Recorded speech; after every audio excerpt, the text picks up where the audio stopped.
बहुत ही distant Galaxy देख रहे हैं जहाँ से लाइट को आने में बहुत समय लग रहा है, तो आप जो आज गैलेक्सी को जैसे ऑब्जर्व करें, that's how the galaxy would have been million years ago, depending on galaxy कहाँ है, या billion years ago depending on galaxy अगर और भी डिस्टेंट में है। गैलेक्सीज का फॉर्मेशन के साथ साथ क्या अभी भी हमारे यूनिवर्स में नई गैलेक्सीज बन रही है, जैसे नए स्टार्स बनते हैं या नई गैलेक्सीज फॉर्म हो रही हैं? When we try to study the galaxy, हम डिफरेंट पैटर्न्स या ट्रेंड्स ढूंढते हैं बेसिकली गैलेक्सी में to understand how a galaxy form. Quasars जो हैं, they are one of the brightest objects in the universe. You have a galaxy जिसके centre से बहुत ज़्यादा रेडिएशन निकल रही है, very high intensity radiation. The idea is कि मिल्की वे का एक कुछ टोटल मास होगा, उसका जो है हम सिर्फ under dark matter theory again Milky Way का कुछ टोटल मास है जिसका सिर्फ अप्रॉक्सीमेटली हम 10% ही ऑब्जर्व कर सकते हैं, या सिर्फ 10% है जो नॉर्मल मैटर है। Remaining 90% of mass is dark matter. Dark matter के बारे में आज हम कितना जानते हैं, प्लस क्या डार्क मैटर के कोई पार्टिकल्स भी हैं जिनके बारे में हम जानते हैं? That's why dark matter is still a theory. Hello दोस्तों, स्वागत है आप लोगों का एक बार फिर से रोजेंडर पर। और रोजेंडर पर ये बात बोल के बहुत ज्यादा मजा आता है, तुम लोग भी जानते हो। और यार, इस चीज को पुल ऑफ करने के लिए कितना टाइम वेट किया भाई मैंने। अभी तक कुछ पॉडकास्ट ऐसे हैं जो तुम लोग मुझे बार बार बोलते रहते हो, बट अभी तक वो आए नहीं है भाई। एडिट करवाने के लिए रखे हुए हैं मैंने वो, और वो जल्दी ही एडिट होके पोस्ट हो जाएंगे। आज का एपिसोड बहुत ज्यादा खास होने वाला है, क्योंकि आज के एपिसोड में हम लोग बात करने वाले हैं कुछ ऐसी चीजों के बारे में जो आप लोगों के लिए काफी ज्यादा इंपॉर्टेंट होंगी। अगर आप एस्ट्रोनॉमी में रिसर्च करना चाहते हो, अगर आप पीएचडी करना चाहते हो, अगर आप उस बात को जानना चाहते हो, क्या जो पीएचडी है वो इंडिया से करी जाए, क्या पीएचडी जो है वो बाहर से करी जाए, बाहर से करने के क्या चैलेंजेस होंगे, इंडिया से करने के क्या चैलेंजेस होंगे, आगे करियर ऑप्शंस किस तरीके से निकलेंगे, वो सारी चीजें जानेंगे। प्लस इस बारे में भी जानेंगे कि भाई डार्क मैटर क्या होता है, डार्क मैटर के जो पार्टिकल्स हैं उनके बारे में रिसर्च कैसे करते हैं, इस बारे में भी जानेंगे कि गैलेक्सी का फॉर्मेशन कैसे होता है। सारी चीजों के बारे में जानेंगे। सबसे पहले इनवाइट करते हैं हमारे गेस्ट को और उनका स्वागत करते हैं। तो डॉक्टर ख्याति, आपका बहुत बहुत स्वागत है रोजेंडर टॉक्स पे। कैसे हैं आप? Thank you Shiva for having me. मैं बहुत अच्छा हूँ, आप कैसे हैं? बहुत ही ज्यादा बढ़िया। तो डॉक्टर ख्याति, मुझे एक बात बताइए, आपका जो रिसर्च का पूरा एरिया है वो बहुत ज्यादा फैसिनेटिंग, बहुत सारे स्टूडेंट्स को ये चीज मतलब बहुत ज्यादा इंट्रिग करती है कि भैया कोई तो बता दो एस्ट्रोनॉमी में रिसर्च कैसे करें। तो आपका रिसर्च है फॉर्मेशन ऑफ गैलेक्सी और डार्क मैटर पे। थोड़ा अपने रिसर्च के बारे में बताइए, प्लस कैसे इंटरेस्ट आया आपको इस फील्ड में? अब बहुत ब्रॉड टॉपिक है। एक जनरल ओवरव्यू अगर मैं फील्ड के बारे में दूं, गैलेक्सी फॉर्मेशन के बारे में, तो basically the idea is to understand how galaxies form in the universe, and in universe we know there are millions and billions of galaxies. तो जनरली हमारे पास दो अप्रोचेस रहती हैं ये करने की। एक अप्रोच रहती है जिसे हम जनरली गैलेक्टिक आर्कियोलॉजी कहते हैं, एंड दूसरी अप्रोच रहती है जिसे हम जनरली लुक बैक स्टडीज़ कहते हैं। गैलेक्टिक आर्कियोलॉजी की अप्रोच ये है कि आप एक यूनिवर्स में कोई भी एक गैलेक्सी पकड़ लीजिए और उसको पूरा डिटेल में पढ़िए। सो for example, people like me और माय कलीग्स, हम गैलेक्टिक आर्कियोलॉजी सेक्शन के अंडर आते हैं। तो हम मिल्की वे जो हमारी होम गैलेक्सी है, हम उसको एनालाइज करते हैं बहुत अच्छे से, क्योंकि we can observe our own galaxy with utmost detail compare to other distant galaxies. Because of the distance हम उन्हें बहुत डिटेल में नहीं स्टडी कर सकते, but because our own galaxy, इसके स्टार्स, इसके गैस क्योंकि हमारे बहुत करीब हैं, तो इसकी ऑब्जर्वेशंस की डिटेल्स बहुत ज़्यादा हैं। तो हमारी गैलेक्सी का, and naturally we only have a present day snapshot of our galaxy और any galaxy in the universe, because that's how it is. हम सिर्फ आज के दिन में ही उसको देख सकते हैं गैलेक्सीज को। So the idea is to have the present day snapshot of a galaxy in terms of the how stars and gas are distributed, in terms of हर स्टार गैस की केमिकल प्रॉपर्टीज़ क्या हैं, उनका age क्या है, etcetera, and then try and understand कि वो galaxy कैसे फॉर्म हुई, to trace it back to the 30 billion years, 14 billion years in the past. This is galactic archaeology. It's very similar to, let's say, आप एक अगर human body पढ़ रहे हैं एंड एक ह्यूमन है ना, आपको ये स्टडी करना है कि एजिंग प्रोसेस कैसे हुई, तो आपने एक ह्यूमन पकड़ लिया, आपने उसकी स्केलेटन, स्किन, मसल सब कुछ ऑब्जर्व किया, एंड अब आप स्टडी करना चाह रहे हैं कि वो कैसे फॉर्म हुआ, कैसे एज हुआ वो human. Now, the second strategy is of look back studies. What happens in look back studies, things like in JWST telescope exactly ये कर रहा है कि आप मैप करते हैं thousands of galaxies of different ages, different varieties, different shapes and everything, and then आपके पास एक statistical sample बहुत बड़ा हो जाता है जिससे फिर आप you try and understand how galaxies form in general. तो उन galaxies की जो बहुत distant है, you have very limited observations, तो आप limited analysis ही कर सकते हैं, but because the sample size is so large, तो एक वो benefit हो जाता है. It's equivalent to let's say कि आप you want to again understand the aging process, but आपके पास एक फोटो एल्बम है जिसमें आपके thousands of humans हैं उसमें उनकी pictures, but उनकी एक एक फोटो है maybe at the age of, किसी की at the age of 2 photo है, किसी की at the age of 20 photo है, किसी और ह्यूमन की at the age of 80 photo है, एंड आप एक स्टैटिस्टिकल अंडरस्टैंडिंग जो है उसकी बना रहे हैं. तो this is a high level overview. Doctor ख्याति, आपने मुझे बताया कि गैलेक्सी के प्रेजेंट डे पिक्चर की हम लोग बात कर रहे हैं. अच्छा, थोड़ा बहुत जब हम एस्ट्रोनॉमी को पढ़ना शुरू करते हैं तो हम लोगों को ये चीज़ बताई जाती है कि किसी भी चीज़ को जब हम देखते हैं, कोई भी डिस्टेंट चीज़ है जो लाइट ईयर्स अवे है, तो उसके पास्ट को हम लोग उस टाइम पे देख रहे हैं. ठीक है, और पास्ट को अगर हम उसके देख रहे हैं तो अभी के टाइम पे वो कैसा दिखता होगा ये प्रिडिक्ट करते हैं साइंटिस्ट. जैसे कोई स्टार है आज के टाइम पे, अगर हम उसको देख रहे हैं, उससे लाइट आ रही है, क्या पता सुपरनोवा बन के भैया खत्म भी हो गया हो. तो मेनली आपकी जो प्रेजेंट डे स्नैपशॉट है उसका एक्चुअल मतलब क्या है? क्या आप उसको प्रिडिक्ट करके उसका स्नैपशॉट लेते हैं, या फिर जो एक्चुअल पिक्चर अभी हम लोगों को मिल रही है उसका स्नैपशॉट लेके रख लेते हैं कि भाई उस टाइम पे ये गैलेक्सी ऐसी दिखती थी, ठीक है, या फिर कुछ और इस चीज का मतलब है? तो प्रेजेंट डे स्नैपशॉट का मतलब मैं समझना चाह रहा हूँ. It's a good question. Present day snapshot जो है वो डिपेंड करता है कि आपकी गैलेक्सी, आप कौन सी गैलेक्सी स्टडी कर रहे हैं. इन द सेंस अगर हम मिल्की वे की ही बात करें तो नेचुरली मिल्की वे में उसके स्टार्स हैं, उसकी गैस है. सन फॉर एग्जाम्पल हमसे 8 मिनट्स अवे है, विच मीन्स कि लाइट टेक्स 8 मिनट्स अवे. अगर अभी सन को कुछ होता है तो हमें 8 मिनट के बाद पता चलेगा. बट ओवर द, अगर हम पूरी गैलेक्सी की एज देखें which is 14 billion years almost, तो 8 मिनट जो है it's kind of present time, like looking at this 14 billion period. अगर आप मिल्की वे के और स्टार्स की भी बात करें, आप प्रॉक्सिमा सेंचुरी की करें which is the second closest star after sun, 4 light years, like 4 million light years, या आप 4 और million light years, sorry 4 light 4 years, light years, या आप और भी डिस्टेंट स्टार्स के बारे में बात करें जो मिल्की वे में ही हैं, मैक्स टू मैक्स जो है वो a few hundred light years या इतने डिस्टेंस पे होंगे, which again over the period of 14 billion years it's kind of present day only. तो Milky, as far as Milky Way के मटेरियल कंसर्न्ड है, उसके स्टार या गैस, हमें मोर और लेस प्रेजेंट डे का means essentially present day.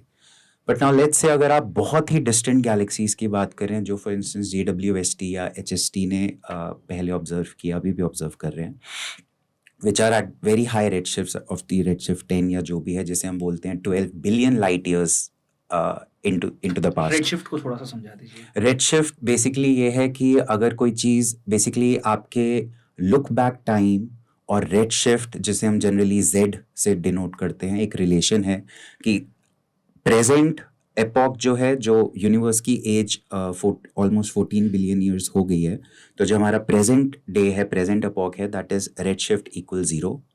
But आप जैसे ऐसे पास्ट में जाते हैं, तो let's say at the beginning of the universe, when age of the universe was 0, उस टाइम पे रेड शिफ्ट इनफाइनाइट होगा. तो आप जैसे जैसे पास्ट में जा रहे हैं आपका रेड शिफ्ट बढ़ रहा है, there is some relation. But हाँ, जैसे आप बहुत ही डिस्टेंट गैलेक्सी देख रहे हैं जहाँ से लाइट को आने में बहुत समय लग रहा है, तो आप जो आज गैलेक्सी को जैसे ऑब्जर्व करें, that's how the galaxy would have been million years ago, depending on galaxy कहाँ है, या billion years ago, depending on galaxy अगर और भी डिस्टेंट में है तो. सही सही. बेसिकली हम लोग प्रेजेंट डे स्नैपशॉट से उस चीज को वही समझना चाह रहे हैं. अभी कैसी दिख रही है उससे मतलब नहीं है, उस टाइम से अभी तक जो हमारे पास लाइट आ रही है, Right. उसका एक स्नैपशॉट टाइप. I think हाँ, maybe it's a misnomer. Milky Way का present day means more or less essentially present day. But एक गैलेक्सी जो बहुत ही डिस्टेंट पे है, उसका जस्ट हम जो आज लाइट आई है हमने उसकी पिक्चर ली है, तो लाइक दैट्स अ डिफरेंस. सही सही सही. अच्छा, गैलेक्सी फॉर्मेशन की अगर हम बात करें, एक तो चीज़ होती है उसके सेंटर में बहुत सुपर मैसिव ब्लैक होल्स कई बार मिलते हैं हम लोगों को, जैसे हमारी गैलेक्सी के बीच में है सुपर मैसिव ब्लैक होल है। डॉक्टर प्रज्वल शास्त्री एक हैं जिन्होंने सुपर मैसिव ब्लैक होल्स पे रिसर्च करी है, तो वो उसके बारे में बता रहे थे। अगर हम बात करें गैलेक्सी की फॉर्मेशन की, इतना बड़ा एक स्ट्रक्चर, इतना बड़ा वो जिसमें नर्सरी भी है, स्टेलर नर्सरी भी है, जिसमें सोलर सिस्टम्स भी हैं, जिसमें अगर हम गैलेक्टिक लेवल पे देखें तो हमारी मतलब कोई चीज़ समझ ही नहीं आती कि मतलब हम एग्जिस्ट भी करते हैं। तो उस लेवल की चीज़ जब बनती है, उसका फॉर्मेशन का एक्चुअल में क्या-क्या थ्योरीज़ है अभी हमारे पास। क्योंकि मैं कभी ये सवाल तो पूछ ही नहीं सकता कि आप बताइए कि कैसे बनती है गैलेक्सीज़, क्योंकि अबे, वो तो किसी को भी नहीं पता होगा आई गेस। बट क्या थ्योरीज़ है अभी हमारे पास कि गैलेक्सी का फॉर्मेशन होता कैसे है? तो galaxies in general R very interesting. थोड़ा-सा और आपको टोकूँगा। प्लस एक चीज़ और है, गैलेक्सीज़ का फॉर्मेशन के साथ-साथ क्या अभी भी हमारे यूनिवर्स में नई गैलेक्सीज़ बन रही है, जैसे नए स्टार्स बनते हैं, क्या नई गैलेक्सीज़ फॉर्म हो रही हैं? गैलेक्सीज के इंटरेक्शन हो रहा है अभी भी, hmm, on going to answer that thing first. आप मिल्की वे का एग्जांपल ले लीजिए। मिल्की वे के जस्ट नेबरहुड में दो और गैलेक्सीज हैं जिसे हम लार्ज मैजेलेनिक क्लाउड और स्मॉल मैजेलेनिक क्लाउड बोलते हैं, जो at the present moment our understanding is they are falling into the galaxy, our galaxy. our Milky Way galaxy. It might take some time, a few million years or so, but which is falling. Few million years astronomy में some time, Or that's maybe common thing. maybe a fraction of that. Hmm, So it's an ongoing process, which means अगर वो interact करेंगे तो naturally that would lead to a new galactic system as far as the science is concerned. Coming back to the original question, galaxies in general are very interesting. One way to describe is they are like the great metropolises, like the great cities of the universe, the great visible building blocks of the universe, where everything happens. Galaxy में ही आपके stars हैं, आपके solar system हैं, आपके planets हैं, possibly other lives हैं. तो all of this is happening in galaxies. Talking about supermassive black holes, one of the theory is कि most of the galaxies, if not all, at their center there is supermassive black hole. So far we have only observed a black hole at the center of two galaxies. I think one is Milky Way, one is M87, for instance. It's अभी तक हमने सिर्फ ये 2 galaxies के observe किए हैं, we अभी have the कहना है। picture from the picture of, event हाँ, event ठीक है, horizon event telescope, horizon but telescope. indirect evidences naturally हमारे और galaxies के basis पे भी हैं. By indirect evidences I mean कि हमने कोई स्टार या कोई गैस हमने इस उसकी स्पीड या इस ऐसा उसका डिस्ट्रीब्यूशन हमने देखा, which can only be explained by some presence of black holes. Possibly there are other interpretations as well, but one possible interpretation could be black hole for these systems. So definitely this is one of the leading theory ki at the center of very massive galaxies, if you look closely and with detail, so you will find massive black holes, maybe a lot of them or just a single or a few supermassive black holes. That's one of the theory, that initially black holes were like served as the seed of the galaxy formation. For instance, you had the universe and here and there black holes formed, and then these black holes attracted more and more material that was surrounding them in the universe, and that's how the galaxy started forming slowly and slowly by slow attraction and accretion and merging of other material. बढ़िया। आपने जो research करी है formation of Galaxy पे, ये 64 kilometre का हमारा radius है अर्थ का। तो वो यूनिवर्स के अगर स्केल पे देखा जाए तो बहुत ही छोटा है। इस प्लैनेट पे रहने वाले हम लोग किस तरह से इतनी बड़ी-बड़ी चीज़ों को स्टडी करते हैं? थोड़ा वेग सवाल मेरा हो सकता है, बट मेरा हमेशा से एक चीज़ ये जानने का था कि भई एक्चुअल में हम लोग वो सारी चीज़ें स्टडी कैसे कर रहे हैं? प्लस पर्सपेक्टिव क्या है? एक सवाल मेरा यहाँ पर ये भी है कि जब हम मिल्की वे को स्टडी करते हैं, तो क्योंकि हम उसके बाहर नहीं हैं, हम उसके अंदर ही हैं। उसको कैसे स्टडी किया जाता है? प्लस कोई गैलेक्सी जैसे एंड्रोमेडा है या फिर मिजेलेनियस क्लाउड है, मिजेलेनियस क्लाउड 1, 2 या फिर और कोई गैलेक्सी जो हमसे थोड़ा दूर हैं। उन गैलेक्सीज़ को जब हम स्टडी करते हैं तो हम उसका कंप्लीट एक पिक्चर देख सकते हैं। जहाँ तक मैं अभी समझ पा रहा हूँ कि कंप्लीट उसका एक पिक्चर देख सकते हैं। उसको पिक्चर देखने के बाद हम उसके बारे में इंटरप्रिटेशन कर सकते हैं। बट जिस गैलेक्सी में हम लोग खुद ही हैं, हम लोग उसको कैसे स्टडी करते हैं और उसका फॉर्मेशन का थ्योरीज वगैरह कैसे बनता है? Talking about the our vantage point in our galaxy, हम सोलर सिस्टम में भी एग्जिस्ट करते हैं बट हम फिर भी सोलर सिस्टम को स्टडी कर पाए. केपलर ने आखिरकार प्लानिटरी लॉज ऑफ मोशन निकाल ही लिए. तो I think in fact it's nice we are located in the Milky Way because that means उसके स्टार्स हमारे और भी करीब हैं, which basically means we can map its stars, we can observe its stars with much more detail compare to the other galaxy. Sure हमें जो है shape का हमें तब तक पूरा नहीं पता चल सकता मिल्की वे का जब तक आउटर पर्सपेक्टिव ना हो. Although if we keep mapping stars, हमें हमारे कोऑर्डिनेट सिस्टम से ही हम पूरा मिल्की वे भी मैप कर सकते हैं. एंड ऐसा ही हम कर रहे हैं. In fact it's an ongoing study, but it's been such the case that Milky Way को स्टडी करना एज अ सिंगल सिस्टम, अगर हम Milky Way is one of the best studied single galaxy in the universe because it's our home galaxy and it's closer to us. बढ़िया. एक छोटा सा सवाल पूछूंगा यार, हमें इतना टाइम क्यों लगा मैं हमारे अपने मिल्की वे गैलेक्सी के ब्लैक होल की फोटो लेने में? M87 की तो हमने ले ली थी फोटो. बिकॉज आई थिंक जो इवेंट होराइजन टेलीस्कोप जो ले रहा था, क्योंकि जो सेम चीज़ जो आपने अभी बोली, क्योंकि M87 को we have an outer perspective from it, so maybe when we were looking at it, the center of the galaxy was much less obscured by the dust, the surrounding dust. So generally जब आप galaxy के center में देखने की कोशिश करते हैं, there's lots of stuff happening at the center of the galaxy. There's lots of stars, lots of dust, lots of activity happening. तो जब आप बाहर की गैलेक्सी को देखते हैं, depending on how you are looking at the galaxy and what the orientation is, कि maybe बहुत सारा stars and dust is in the form of the disc. तो अगर आप ऐसे देख रहे हैं, सेंटर तक पहुंचने में आपको you will have to go through lot of material. But अगर आप ऐसे देख रहे हैं then it's relatively easier. Now talking about the Milky Way, क्योंकि हम मिल्की वे में हैं, हम मिल्की वे के डिस्क में हैं, तो उसके लिए हमें how matter is distributed in the Milky Way ये समझना पड़ेगा. So for instance, we have the Milky Way. Most of the stars and dust is in the form of the disk, distributed in the form of the disk. And then you have some stars and gas distributed above and below that disk. Black hole supposedly is somewhere at the center of the galaxy. And हमारा sun भी इस disk में ही है. So we have to go through, peek through lots of stars and dust to be able to reach at the center. But we are almost at the periphery? We are, it depends how you define the boundary of the galaxy. But हम जो है, for instance, astronomers एक kiloparsec unit भी use करते हैं as a distance scale.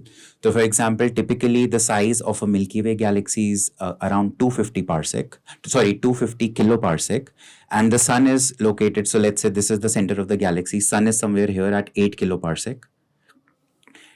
Going around the galaxy, it takes about 220 million years for sun to complete an orbit around the galaxy, but the size of the galaxy is supposedly 250 kiloparsec or so. So we are not really at the periphery, we are kind of close to the center. बहुत अंदर, मतलब हम intermediately अंदर. Basically अगर Galaxy को Delhi NCR की तरह देखा जाए तो we are at somewhere at Shahdara, Dwarka, something. कि अगर हम पूरा एनसीआर देखें, एनसीआर समझ रहे हैं ना आपकी, नोएडा, ग्रेटर नोएडा सब मिला के, सोना वगैरह, वो ठीक है, एनसी दिल्ली वाले ये चीज समझते हैं, ठीक है. तो हम लोग एट द रेट, मतलब कि जो बदरपुर बॉर्डर हो गया, या फिर अभी हम साउथ दिल्ली में बैठे, तो ये सारी जगहों पे है. एनसीआर अभी हमसे और भी बहुत बड़ा है. करेक्ट. एंड शायद हम साउथ दिल्ली या द्वारका से भी ज्यादा पास है, मतलब if comparing at the scale of that. Okay. But not too much affected by the black hole for example. But भाई दिल्ली का सेंटर हम लोग सीपी को लेके चल रहे हैं, ठीक है, but still not too much affected by the black hole, at least if वो आपकी लाइन ऑफ थॉट है कि इसका मतलब ब्लैक होल हमें इन्फ्लुएंस कर रहा है. Not to that extent, we are too far away to be influenced gravitationally too much by the black hole at least. हाँ, राजीव चौक का स्टेशन हमको उतना ज्यादा बॉदर नहीं करता. Black hole. Great. To Delhi guys. Great. अच्छा, फॉर्मेशन ऑफ गैलेक्सीज की हम लोग बात कर रहे थे. फॉर्मेशन ऑफ गैलेक्सीज में आपने एक अपना प्रोग्राम भी बनाया है, कंप्यूटर प्रोग्राम. उसको स्टडी करने के लिए बनाया? नहीं, वो प्रोग्राम बनाया है तो बेसिकली हमारी गैलेक्सी में when we try to study the galaxy, हम डिफरेंट पैटर्न्स या ट्रेंड्स ढूंढते हैं बेसिकली गैलेक्सी में to understand how a galaxy form. Just like humans में we try to look for some trends, some genes, some patterns कि एक human कैसे बना होगा. उसी तरह आप किसी भी सिस्टम को स्टडी करते हैं तो you try to look for some patterns, sometimes you also end up discovering some anomalies which is interesting, but generally आप कुछ पैटर्न्स ढूंढ रहे होते हैं। तो विच मीन जब आप गैलेक्सी को एनालाइज करते हैं, now depending on what all parameters you are analysing, एक गैलेक्सी में अगर आप स्टार स्टडी कर रहे हैं तो एक पैरामीटर है आप स्टार्स के पोजिशंस, आपके पास मेजरमेंट्स है, आपके पास स्टार्स की वेलोसिटी हो सकती है, वो कैसे घूम रहे हैं गैलेक्सी में, आपके पास स्टार्स की केमिकल कॉम्पोजिशन हो सकती है कि एक गिवन स्टार में कितना आयरन है, एक दूसरे स्टार में कितना आयरन का कॉम्पोजिशन है, आप स्टार्स के टेम्परेचर मैप कर सकते हैं, टू सम एक्सटेंट आप स्टार्स के मास एज मैप कर सकते हैं। एंड अब आप इन सारे पैरामीटर्स के बीच में आप कुछ पैटर्न या ट्रेंड ढूंढते हैं ये समझने के लिए कि ओके गैलेक्सी कैसे फॉर्म हुई होगी। Once you find those patterns, now you have two approaches. क्या थ्योरी प्रिडिक्ट कर रहा है सेम पैटर्न्स और नॉट, एंड अगर थ्योरी अभी तक वहाँ पे नहीं पहुंची कि कोई प्रिडिक्शन नहीं है given those patterns, then you try to come up with your own insights. For example, एक बहुत ही छोटा एग्जांपल है इसका कि for example one of the things I personally do is कि I try to, in the past what I've done is along with my collaborators, I've tried to look for certain groups of stars which are very tightly clustered in the position space, in the velocity space of the stars, also have similar chemical properties, because that would basically mean कि उनका उन group of stars का एक common origin था। एक छोटा सा doubt है। Sure. सिमिलर केमिकल प्रॉपर्टीज आपने यहाँ पर वर्ड यूज किया। So as far as we know, we मतलब मैं एक एमेच्योर हूँ इस फील्ड में, और मेरे जैसे और भी बहुत लोग हैं जो इस वीडियो को देख रहे होंगे। जब हम केमिकल कॉम्पोजिशन की बात करते हैं किसी स्टार की, तो हम किस चीज़ की बात कर रहे हैं? मतलब हमने ये देखा है कि भाई हाइड्रोजन से उसका कोर मिलके बना हुआ है, वो मिलके जब बहुत ज़्यादा हाइड्रोजन बन जाती है तो फिर हीलियम बनती है, हीलियम के बाद फिर बाकी के हेवी एलिमेंट्स बनने शुरू होते हैं। तो केमिकल कॉम्पोजिशन में हम लोग यहाँ पर किस चीज़ की बात कर रहे हैं? क्या हर स्टार सिर्फ हाइड्रोजन बना के उसको प्रोड्यूस करता है, हीलियम, या फिर कुछ और भी यहाँ पर माजरा चल रहा है जो हमें नहीं पता है? नहीं, it's basically essentially the same science जो आपने बोली कि फ्यूजन की वजह से आपका हाइड्रोजन से हीलियम बना, हीलियम से आपके और हायर एलिमेंट्स बन रहे। तो for example we actually have measurements of many Milky Way stars. हमारे पास एक स्टार में कितना मैग्नीशियम अबंडेंस है, हमें ये पता है, एल्यूमिनियम अबंडेंस कितना है, ऑक्सीजन, कॉपर, हम ये सारे जो है स्पेक्ट्रोस्कोपी से हम not all but most of the many of the Milky Way stars का जो है हमारे पास ये इन्फॉर्मेशन है। तो generally the line of reasoning हो कि अगर कोई ग्रुप ऑफ स्टार्स हैं उनका केमिकल प्रॉपर्टीज बहुत सिमिलर है, उनका मैग्नीशियम अबंडेंस सिमिलर है, कॉपर, आयरन, ये सब सिमिलर है, तो मे बी इनका कॉमन ओरिजिन होगा कहीं ना कहीं, वो they would have form together from the same gas reservoir that at the present day उनकी similar properties हैं। तो केमिकल कॉम्पोजिशन भी उनका इस चीज पे डिपेंड करता है कि कौन से तरीके के मैटर से वो बने। बेसिकली मैटर की बात करूंगा कि कौन से तरीके के क्लाउड में क्या चीजें प्रेजेंट थी और उससे जो एग्जैक्टली कि इनिशियल कंडीशन जो उस क्लाउड की, उस गैशियस क्लाउड की जो इनिशियल कंडीशन थी उसमें किस तरीके का कैसा इंटरस्टेलर मीडियम था, कैसे एलिमेंट्स थे, वो नेचुरली इनिशियल कंडीशन ही प्रेजेंट स्टेट जो है डिफाइन कर रहा है सिस्टम का। तो आप जब ये सिमिलैरिटीज देखते हैं कि एक ग्रुप ऑफ स्टार्स हैं जिसकी काइंड ऑफ सिमिलर पोजीशंस है, वेलोसिटी है, केमिकल है, तो आप बोलते हैं may be it would have entered into the Milky Way, it had the same origin, and ये मिल्की वे में आया and then it slowly started populating the Milky Way with its own stars for example. फिर आप जो है आपके पास ये measurements के बेसिस पे बेसिकली आए, it's purely based on observations for example. अब आप जाते हैं थ्योरी में। थ्योरी आपके पास एस्ट्रोफिजिक्स में जनरली दो वे में होती है। Of course you have the basic in the form of equation, handwritten equation and so on, but generally in astrophysics when we say theory we also mean simulations कि actual में n body particle simulation के basis पे you have some predictions कि galaxy कैसे form होती है, and actual में जब हम predictions देखते हैं in so called cosmological simulations की या simulations of galaxy formation हम बोलते हैं, तो हम देखते हैं कि actual में एक Milky Way like galaxy it formed by the merging and accretion of smaller systems which at present day most of them would be clustered कि एक velocity position space में some stars is clustered here, some stars are clustered there, so different Milky Way is a product of the Milky Way is the product of digesting and destroying many smaller systems, for example. Great. हम आपके programme की भी बात कर रहे थे, तो उसके बारे में थोड़ा सा बताइए। तो वो प्रोग्राम को the program my collaborators and I developed, it's called stream finder, and like the name suggests, the idea is to process a data set, and this algorithm is expected to find streams.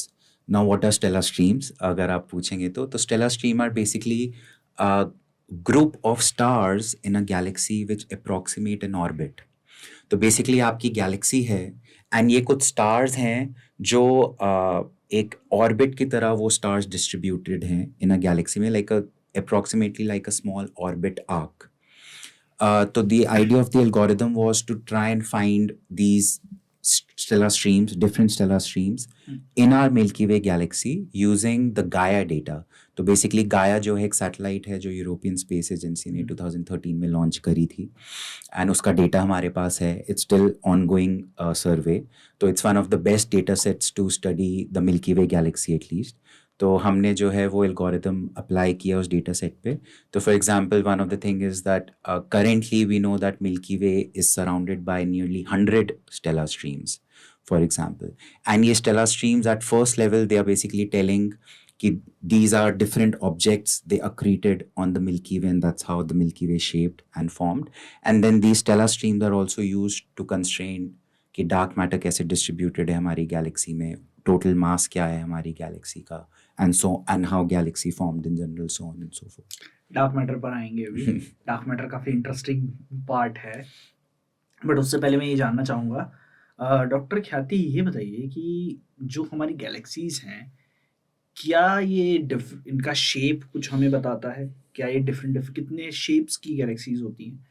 Plus एक चीज़ और, जैसे stars की जो formation होती है, उसमें कई बार ऐसा होता है किसी स्टार का ब्लू लाइट है, किसी का रेड लाइट है, किसी का येलो लाइट है, जैसे हमारा सन येलो है. उस तरीके से जो स्टार्स का जो एनर्जी लेवल्स होता है वो डिफाइन होता है उनके कलर से. प्लस क्या कोई गैलेक्सी ऐसी भी होती हैं जिनमें अबंडेंस ऑफ स्टार्स में हाई एनर्जी स्टार्स ही होंगे ज़्यादातर, मतलब अबंडेंस ज़्यादा हाई एनर्जी स्टार का होगा, या अबंडेंस ज़्यादा लो एनर्जी स्टार का होगा, छोटे स्टार ज़्यादा होंगे, बड़े स्टार ज़्यादा? क्या ऐसा कुछ पैटर्न हमें दिखाई देता है? दूसरी चीज़ ये है कि जो गैलेक्सीज का स्ट्रक्चर है, जो उनका शेप है, वो हमें क्या बताता है? सो टू पार्ट्स की शेप्स ऑफ गैलेक्सी क्या है और क्या बताता है, एंड आपने सन की और स्टार्स की येलो एंड ऑरेंज होने की बात करी. तो फर्स्ट टॉकिंग अबाउट द सन, वो हमें हमारी आंखों से येलो दिखता है या मे बी वाइट दिखता है, और स्कैटरिंग भी होती है, बट वो ऑलमोस्ट पूरे इलेक्ट्रोमैग्नेटिक स्पेक्ट्रम में ही वो लाइट दे रहा है. हमें जो है वो विजिबल में ही बेसिकली दिखता है because of our eye. But I return to this, talking about the shapes of the galaxy. आप generally, I think broadly speaking, how galaxies are classified, एक वो शेप्स के बेसिस पे भी क्लासिफाई होते हैं, एंड दूसरे वो इस बेसिस पे भी होते हैं कि उनका इलेक्ट्रोमैग्नेटिक स्पेक्ट्रम में कितनी इंटेंसिटी है. तो for instance talking about shape, कुछ गैलेक्सीज को हम स्पाइरल गैलेक्सी में कैटेगराइज करते हैं, हम जनरली एलिप्टिकल गैलेक्सी में कैटेगराइज करते हैं, और हम इरेगुलर गैलेक्सी में कैटेगराइज करते हैं.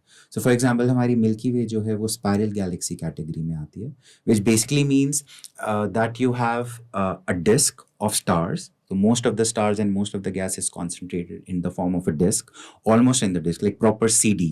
Not so uniform, but like kind of a CD shaped. But उसमें spiral, बीच में ब्लैक होल है, जिसके बीच में ब्लैक होल है, and at the center there is also a spheroidal distribution of stars, which is we call bulge.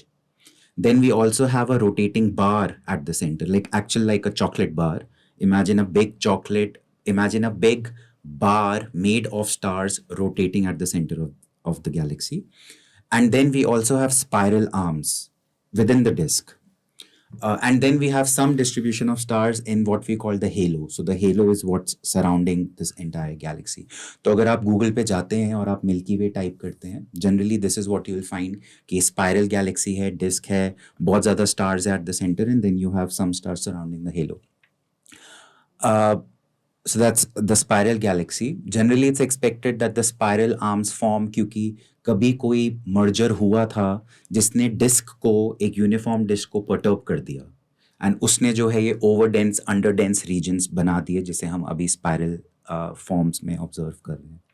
Then we have the elliptical galaxy, which is basically almost smooth distribution of stars in a form of ellipsoid. For example, it could be spherical or it could be ellipsoid, and that's how stars are distributed.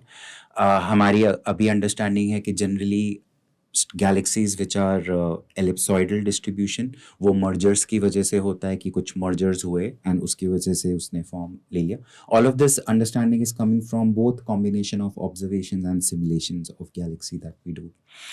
Then the third, which I call irregular galaxies. So these, then there are variety of galaxies which are shaped very irregularly. कुछ toothpick जैसी दिखती हैं, कुछ fragmented दिखती हैं बहुत ज़्यादा. And these we understand, for example, कि nearby कोई massive galaxy थी जिन्होंने इनको distort और perturb कर दिया. Maybe they were part of them were eaten away, या ये perturb हो गई या destroy हो गई, तो they ended up having a very irregular shape.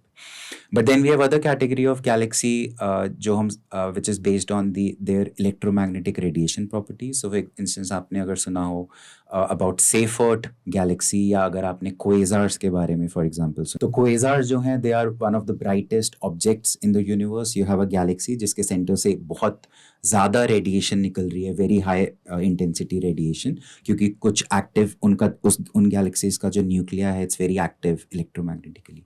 Then you have Seyfert galaxy which is known to emit lots of light mostly in the infrared radiation, for example.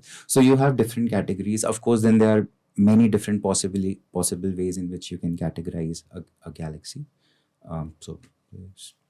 तो हम लोग बात कर रहे थे दूसरा जो मेरा सवाल था वो ये था कि क्या अबंडेंस ऑफ स्टार्स पे गैलेक्सीज का भी टाइप्स उस तरीके का होता है, जैसे किसी में सिर्फ बड़े ही स्टार होंगे, किसी में सिर्फ छोटे ही स्टार होंगे, किसी में क्या रहता है मतलब? फॉर आप abundance की बात कर रहे थे, तो by chemical abundance we mean कि एक गिवन ग्रुप, एक गैलेक्सी में अगर हम एक A गैलेक्सी और एक B गैलेक्सी है और अगर हम कंपेयर करें उनके on an average stars में कितना iron है या कितना magnesium and all of that. So definitely one of the interesting ways we classify galaxies in terms of metal rich galaxy and metal poor. Now astronomy में for us metal is anything that's not hydrogen and helium. So anything above atomic number 3 onwards, lithium, beryllium, basically all of that is a metal. Carbon भी. All of that is metal for an astronomer. Basically, as far as you're astronomer, all of anything which is not hydrogen, helium, that's metal for you. तो एक metal rich galaxy का मतलब है कि इस galaxy के on an average stars में काफ़ी ज़्यादा मैग्नीशियम abundance, काफ़ी ज़्यादा मैग्नीशियम आप फाइंड करेंगे, आप आयरन फाइंड करेंगे, आप कॉपर फाइंड करेंगे, कंपेयर टू एक दूसरी गैलेक्सी जिसमें ये स्टार्स की कॉम्पोजिशन बहुत कम होगी. One of the trends we find is जो metal poor galaxy होती है, they would have also formed very early on compared to the metal rich galaxy which formed quite late. अच्छा, इस चीज का अगर हम वो लगाएं कि मतलब बहुत सारे स्टार्स जो सुपरनोवा में कन्वर्ट हुए होंगे या बहुत सारा मैटर जो बाद में बना होगा वो हैवी मेटल का था या वो हैवी उसका था, तो इसीलिए उन गैलेक्सीज में हमें ज्यादा हैवी मेटल्स मिलते हैं. एग्जैक्टली, क्योंकि वो सुपरनोवा जो है आपका इनिशियली जब यूनिवर्स स्टार्ट हुआ हम अंडरस्टैंड करते हैं कि मोस्टली हाइड्रोजन ही था. There was no metal, that means. तो आपका universe theoretically speaking started at metallicity 0, क्योंकि सिर्फ हाइड्रोजन है. धीरे धीरे धीरे जब इंटरस्टेलर मीडियम या आपका सब कुछ फ्यूजन होने लगा और चीज़ें सुपरनोवा जैसे आपने बोला, एग्जैक्टली एक्यूरेट, तो वो इंटरस्टेलर मीडियम एनरिच होने लगा और मेटल से और मेटल बने और मेटल बने. सो जो लेट यूनिवर्स है जिसमें बहुत ही रिसेंट गैलेक्सी फॉर्मेशंस जो होती है वो जनरली हम देखते हैं मेटल रिच होती हैं, और जो गैलेक्सीज बहुत पहले फॉर्म हुई they are metal poor. So just to give you a very quick example, एक ऑब्जेक्ट है, there is a group of stars which is called C19. It's one of the stellar stream जो हमने my collaborators and I identified. Just to give you an example, जो सन में जो भी सन की इस वक्त मेटालिसिटी है जिसे हम जीरो कंसीडर करते हैं as a starting point, basically C19 की करीबन 1/2500 कम मेटालिसिटी है compared to sun, for example. तो these are one of the extreme objects जब हम metal poor या metal rich की बात करते हैं. बढ़िया बढ़िया बढ़िया. तो गैलेक्सीज के बारे में हम लोगों ने काफ़ी सारी चीज़ें जानी. अब गैलेक्सीज का फॉर्मेशन जो है 1930s में जब उसके बारे में बात चल रही थी, एक साइंटिस्ट जिन्हें थोड़ा बहुत सन की भी कहा जाता है, फ्रिट्ज की, उन्होंने एक चीज बताई कि भाई गैलेक्सीज का फॉर्मेशन सिर्फ मैटर से नहीं बना है, वहां पर कुछ तो ऐसी चीज है जो उसके ग्रेविटेशनल पुल को बढ़ा रही है। बात आई डार्क मैटर की। 40 साल बाद वीरा रूबिन्स ने उसको आइडेंटिफाई किया, उस चीज को दोबारा से स्टडी किया एंड देन उसके ऊपर रिसर्च करी। डार्क मैटर के बारे में आज हम कितना जानते हैं, प्लस क्या डार्क मैटर के कोई पार्टिकल्स भी हैं जिनके बारे में हम जानते हैं, क्या डार्क मैटर को हम बना चुके हैं। तो हम लोगों ने बात करी थी वीरा रूबिन्स की, फ्रिट्ज़की की, फिर हमने एक छोटा सा ब्रेक लिया था। अब मैं बात करना चाहूँगा डार्क मैटर की। क्या हम उसके किसी पार्टिकल के बारे में जानते हैं? उस पे रिसर्च होती कैसे है? पहले पार्टिकल के बारे में बात करते हैं, फिर रिसर्च पे जाएँगे। मुझे एक तो ये चीज़ जाननी है, क्या हम सच में डार्क मैटर के बारे में अभी कितना जान चुके हैं और क्या पार्टिकल्स हैं उसके? क्या हम उनको थोड़ा मतलब रिसर्च कर चुके हैं उन पे? थोड़ा बताइए उसके बारे में। आई थिंक कि हाँ, अगर आप बुरा ना माने तो एक स्टेप पीछे लेंगे, हाँ, बिल्कुल। क्योंकि एक जनरली जब मैं भी बात करता हूँ जनरली किसी से भी, आई थिंक कम्युनिटी में ऑलरेडी एक्सेप्टेड है कि डार्क मैटर तो है ही, हमें मिल हाँ। नहीं रहा। बट हम इसे भी क्वेश्चन करते हैं कि शायद नहीं है। क्यों? उसका रीज़न है। ज़्विकी एंड रूबिन ने वेरा सी रूबिन है, ज़्विकी हैं, और उनके जो साथी है फ्रेड केंट फॉर्ड। तो इन्होंने बेसिकली, हम उस पे आते हैं कि डार्क मैटर की बात शुरू कैसे हुई। हम वो उस पिक्चर को हम समझने की कोशिश करते हैं। बेसिकली गैलेक्सीज की एक we have initially we had 3-4 different lines of observations, जिसने missing matter, initially the problem was of missing matter को सामने आया। बट हम एक उसमें से एक एग्जांपल की बात करते हैं कि जब हमने बेसिकली गैलेक्सीज का वेलोसिटी कर्व ऑब्जर्व किया ना, व्हाट इज वेलोसिटी कर्व? अगर आपकी एक्स एक्सिस पे है distance of the object from the centre of the Galaxy, तो वो आपका आर है, एंड वाई एक्सिस पे जो है आपका वेलोसिटी ऑफ दैट ऑब्जेक्ट है जिसे आप एक गिवन डिस्टेंस पे ऑब्जर्व कर रहे हैं। तो आपने जब ये आर वर्सेस वी की डायग्राम बनाई आपने काफ़ी डिफरेंट गैलेक्सीज के लिए, तो आपने देखा कि वेलोसिटी बढ़ी और फिर वेलोसिटी काइंड ऑफ कांस्टेंट हो गई, जबकि वो गिरनी चाहिए थी। तो फॉर एग्जांपल जब हम सोलर सिस्टम की बात करते हैं तो हमें पता है कि velocity goes as 1/√of r, for example, कि जैसे जैसे आपका डिस्टेंस बढ़ रहा है तो उसके हिसाब से वेलोसिटी नीचे होनी चाहिए, क्योंकि इतना मास नहीं है कि वो एक्सेलरेट कर पाए आपकी वेलोसिटी को। पर हमने गैलेक्सीज में देखा कि वो बढ़ रही है। तो नाउ द आइडिया इज कि okay, maybe there is so much of matter कि वो जो है उसको इतना बूस्ट कर रहा है वेलोसिटी को even at large distances.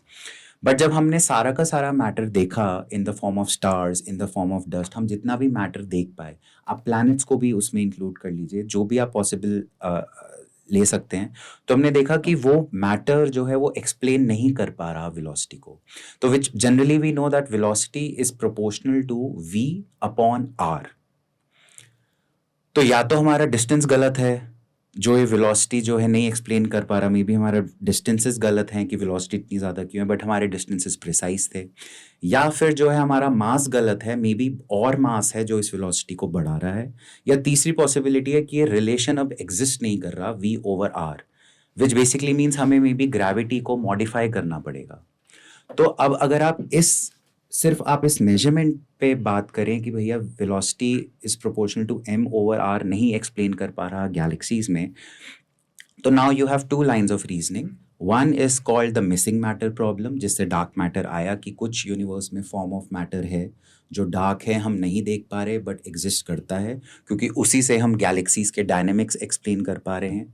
The second line of thought is कि डार्क मैटर मोस्ट लाइकली नहीं एग्जिस्ट करता, हमें बस अपनी एक्सेलरेशन को मॉडिफाई करना है। जो हमारी ग्रेविटी की थ्योरी है, हमें बस उसको मॉडिफाई करना है कि maybe at large with in a Galaxy at large distances आप अपने एक्सेलरेशन को, वो नंबर को चेंज कर दो और वो वेलोसिटी ऊपर हो जाएगी। तो ये लोग जो हैं, these second category of researchers are working on the fields such as modified Newtonian dynamics, modified theory of gravity. One of the motivation of studying these is also क्योंकि अब तक dark matter particle नहीं मिला, but naturally dark matter theory is one of the dominant theories, तो हम generally dark matter के बारे में ही सुनते रहते हैं। More people work on dark matter, that's why we hear more about dark matter, for example. अगर ज़्यादा लोग मॉडिफाइड थ्योरी ऑफ ग्रेविटी पे काम कर रहे होते तो हम इस वक्त modified theory of gravity discuss कर रहे होते। Popular opinion also basically fuels in here, but हम डार्क मैटर की ही बात करते हैं। So then the idea is कि मे बी एक मैटर जो है वो ज़्यादा होना चाहिए जो इस वेलोसिटी को एक्सप्लेन कर पाए। Then you have lots of variety of different observations. Dark matter particle अभी तक हमको नहीं मिला। My understanding as an astrophysicist is that very broadly speaking आपके पास एक कोल्ड डार्क मैटर मॉडल है और एक आपके पास वार्म डार्क मैटर मॉडल है। कोल्ड डार्क मैटर मीन्स कि आपके जो डार्क मैटर पार्टिकल हैं इस एज पर दिस थ्योरी वो नॉन रिलेटिविस्टिक स्पीड पे हैं, तो वो बहुत धीरे घूम रहे हैं, उनकी फ्यू किलोमीटर पर सेकेंड और सो वेलोसिटी है, so that they can clump together to form some galaxy. एक लाइट जो फोटोन है वो गैलेक्सी नहीं बना सकता because it's streaming at the speed of light, तो वो क्या ही क्लम्प अप होके कुछ मटेरियल स्ट्रक्चर बनाएगा लाइक गैलेक्सी का। तो कोल्ड डार्क मैटर है आपका कि नॉन रिलेटिविस्टिक स्पीड पे उसका डार्क मैटर जो है। तो जनरली कोल्ड डार्क मैटर के कैंडिडेट्स जो हैं इस वक्त हमारे पास एक्सियॉन्स, अगर आपने सुने हो, अगर आपने विम्प सुने हो, वीकली इंटरैक्टिव मैसिव पार्टिकल, तो ये सब जो हैं बेसिकली आपके नॉन रिलेटिविस्टिक स्पीड पे आ रहे हैं। जनरली इनके पार्टिकल्स थ्योरी हाइपोथेसाइजेस की टेरा इलेक्ट्रॉन वोल्ट या मेगा इलेक्ट्रॉन वोल्ट या आई थिंक इससे ज़्यादा की उनकी एनर्जी लेवल होगी, बट अभी तक कोई डिटेक्ट नहीं हुआ है। नेचुरली जो भी अगर डार्क मैटर पार्टिकल डिटेक्ट होता है तो वो नोबेल प्राइज होगा, पूरे दुनिया को पता चल जाएगा। Then we have for example something called warm dark matter. तो इसका जो है one of the warm dark matter means कि इसकी कोल्ड डार्क मैटर से इस पार्टिकल की ज़्यादा स्पीड होगी, तो वार्मर हो गया बेसिकली, कोल्ड नहीं रहा, ज़्यादा काइनेटिक एनर्जी होगी तो इसलिए वार्म बेसिकली। तो इसका जो है एक है स्टेराइल न्यूट्रिनो, अगर आपने सुना हो, किलो इलेक्ट्रॉन वोल्ट पार्टिकल है, तो ये थ्योरी हाइपोथेसाइजेस कि ऐसा होना चाहिए। ये cold dark matter warm dark matter जो है क्योंकि इनकी स्पीड्स डिफरेंट है, so they end up producing different number of galaxies in the universe. तो for example warm dark matter जो है वो predict करता है कि very low mass galaxies should be very less in the universe. cold dark matter जो है वो very low mass galaxies को ज़्यादा predict करता है। ज़्यादा डिटेल में नहीं जाएंगे, but just I mean these dark जा सकते हैं, कोई दिक्कत नहीं है।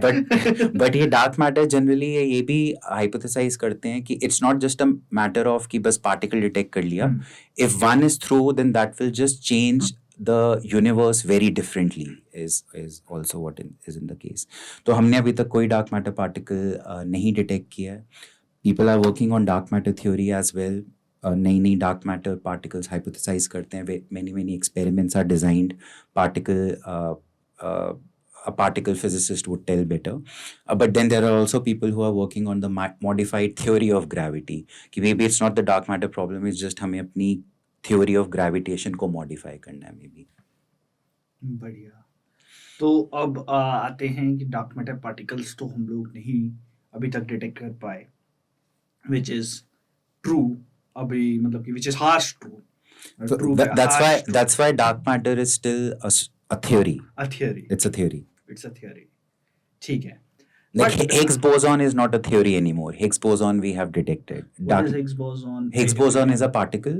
तो okay, Higgs boson is one of the very famous. हमें ये पता है कि 2012 में इसकी खोज हुई। Right, exactly. पीटर हिग्स ने इसका कॉन्सेप्ट दिया था, CERN में इसकी डिस्कवरी वगैरह हुई, बट Higgs boson को थोड़ा सा समझा दे। Right. Again, it's something a particle physicist would tell better. But Higgs boson, my understanding is it's a boson. It's a kind of particle जो basically मास देता है किसी भी पार्टिकल को। For example so they theorise किया था Peter Higgs ने, तो जब तक डिटेक्ट नहीं था Higgs was a theory, but once we detected it which means we have a picture of the particle, metaphorically speaking, naturally हमारे पास जस्ट एक डिटेक्शन का सिग्नल है, we don't have a picture of the particle, but just very vaguely speaking कि हमने actual में particle की detection है, तो it's no more a theory. Dark matter it's a theory, a very compelling one, क्योंकि बहुत सारे जो प्रिडिक्शंस है डार्क मैटर की वो ऑब्जर्वेशंस में मैच करते हैं, पार्टिकल नहीं अभी तक डिटेक्ट हुआ। और ये डिटेक्शन का जो काम है हम कर कैसे रहे हैं? जैसे डार्क मैटर के बारे में अगर हम बात करते हैं तो डार्क मैटर ना किसी चीज़ से इंटरेक्ट करता है, मैटर से, नॉर्मल मैटर से, ना ही वो लाइट से इंटरेक्ट कर रहा है, इलेक्ट्रोमैग्नेटिक रेडिएशन से इंटरेक्ट नहीं कर रहा है। जब दो चीज़ें जिसके बेसिस पे हम ऑब्जर्वेशन लेते हैं वो उन दोनों ही चीज़ों से इंटरेक्ट ही नहीं कर रहा है, तो हमारा बेसिस क्या है उसकी ऑब्जर्वेशंस लेने का या फिर उसको डिटेक्ट करने का? Uh, तो again astrophysicist and particle physicist उसे डिफरेंट तरीके से डील कर रहे हैं. As far as I know particle physics में बहुत सारे एक्सपेरिमेंट्स डिज़ाइन हुए हैं, डिटेक्टर्स डिज़ाइन हुए हैं. LHC आई थिंक काफ़ी लोगों को पता है. जीनॉन 1T एक्सपेरिमेंट है, और भी क्यूब एक्सपेरिमेंट है. वो न्यूट्रिनोज को डिटेक्ट कर रहे हैं इन दी होप कि स्टेराइल न्यूट्रिनो में भी डिटेक्ट हो जाए. That would prove the warm dark matter theory. Neutrinos exist करते हैं, करेक्ट. स्टेराइल न्यूट्रिनोज अभी भी हमें ढूंढने बाकी हैं in the dark matter context. In the correct dark correct matter correct. तो वो उसको ऐसे डील करते हैं कि may be dark matter would एक अगर फॉर एग्जांपल एक weekly interacting dark matter particle है, जैसे मैंने विम बोला, तो it interacts through weak forces for example. तो मे बी हमें कोई सेकेंडरी पार्टिकल्स में भी मिलेंगे अगर हमने डार्क मैटर नहीं देखा. But again as an astrophysicist, अगर हम एस्ट्रोफिजिक्स की बात करें, one of the only ways we have to understand dark matter is through gravitational influence that dark matter has on matter which is visible. तो basically क्योंकि dark matter का मास तो है ही, तो वो स्टार्स या गैस के डायनेमिक्स को इन्फ्लुएंस कर सकता है. तो हम उस गैस या स्टार्स के डायनेमिक्स को स्टडी करके हम कर सकते हैं. I mean this is exactly what Zwicky या रूबिन ने फॉर एग्जांपल किया, कि they basically observed the velocities, the dynamics of gas या स्टार्स, जिसके बेसिस पे उन्होंने प्रपोज किया कि ठीक है, एक मिसिंग मैटर है, एंड मे बी वो मिसिंग मैटर इतना होगा इस गैलेक्सी में या उस सिस्टम में फॉर एग्जांपल. मतलब मेरे दिमाग में ऐसे ही एक थॉट आया है कि अगर डार्क मैटर स्टडी ही करना है तो क्यों ना ब्लैक होल के पास किया जाए. सबसे ज़्यादा डार्क मैटर एक्यूमुलेट होगा मेरे हिसाब से, मैं जो सोच पा रहा हूँ उसके हिसाब से, क्योंकि डार्क मैटर भारी है और ब्लैक होल भारी है. ब्लैक होल भारी चीज़ को खींचेगा और तो डार्क मैटर वहाँ एक्यूमुलेट होगा. खैर बहुत ज़्यादा साइंटिफिक आइडिया नहीं है ये मेरा, बट हाँ मैं सोच रहा हूँ कि it might work, I don't know. But हाँ, आप ब्लैक होल जो ऑलरेडी अनऑब्जर्वेबल है, उसके अराउंड आप डार्क मैटर जो अगेन अनऑब्जर्वेबल है, तो how difficult it would be. मुझे नहीं पता, लोगों ने सिमुलेशंस रन किए हैं कि how dark matter particles evolve in the vicinity of black holes. मुझे इसकी नॉलेज नहीं है, but maybe there are some theories, I am not aware. मैं बस वही चीज़ सोच रहा था कि अगर डार्क मैटर को, मतलब क्या पता उसका ग्रेविटेशन इतना, अगर कि या डार्क मैटर को उस चीज़ के पास ढूंढे या फिर किसी ऐसी चीज़ के पास ढूंढे जो बहुत ज़्यादा हैवी है, जिसका ग्रेविटेशनल इन्फ्लुएंस इतना है कि वहाँ पर ग्रेविटेशनल लेंसिंग दिखाई देती है. मेरा बस इतना सा कहना है. But which already happens in galaxies, right? Which हम लेंसिंग फॉर एग्जांपल हाँ. देखते हैं. ग्रेविटेशनल लेंसिंग को हम लोग देखते हैं. ग्रेविटेशनल लेंसिंग की जब हम बात करते हैं, तो अब डार्क मैटर पर हम सवाल तो उठा रहे हैं कि ये एग्जिस्ट करता है कि नहीं करता है, किस तरीके से एग्जिस्ट करता है, किस तरीके से नहीं एग्जिस्ट करता. बट एक चीज़ बहुत ज़्यादा प्रोमिनेंटली हम लोगों को दिखाई देती है, चाहे वो आइंस्टाइन की थ्योरी ऑफ रिलेटिविटी से हम लोगों को दिखाई दे, कि जो डार्क मैटर है वो है कि नहीं है, उस चीज़ से परे हम लोग एक चीज़ देखते हैं, ग्रेविटेशनल लेंसिंग को. Lensing with the help of gravity, जब हम इस चीज़ को ऑब्जर्व करते हैं तो हम लोग वहाँ पर भी, हम लोगों का एक थोड़ा सा ये रहता है कि क्योंकि वहाँ पर डार्क मैटर है, तो कई बार हम लोग ये चीज़ मतलब ग्रांटेड ले लेते हैं कि वहाँ पर डार्क मैटर होगा, इसीलिए लेंसिंग दिखाई दे रही है. तो उस चीज़ को फिर कैसे एक्सप्लेन करते हैं अगर हम डार्क मैटर की थ्योरी पे जब सवाल उठाते हैं? तो जो फिजिसिस्ट डार्क मैटर की थ्योरी के अगेंस्ट काम कर रहे हैं, अगेंस्ट, मैं सिंपल वर्ड्स में बोल रहा हूँ, बट ऑब्वियसली वो अगेंस्ट नहीं है, बट डार्क मैटर के ऑपोजिट काम कर रहे हैं, वो इस चीज़ को किस तरीके से एक्सप्लेन करेंगे, एक बार थोड़ा उसके बारे में जानते हैं. अब डिटेल मुझे भी नहीं पता, क्योंकि मैं मॉडिफाइड थ्योरी ऑफ ग्रेविटी पे नहीं काम करता. But yes, modified theory of gravity currently it's not fully developed. Partly it could be क्योंकि वो एक थ्योरी चैलेंजिंग ही है डेवलप करने में. फॉर एग्जांपल क्योंकि वो लेंसिंग शायद नहीं एक्सप्लेन कर सकती, तो it's still developing. There are people working on it.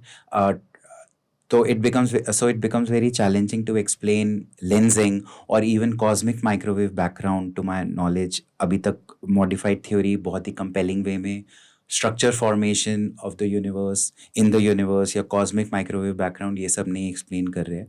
To my understanding, the work is ongoing, but it's challenging. Cosmic microwave background, CMB के बारे में हम लोगों ने बात करी.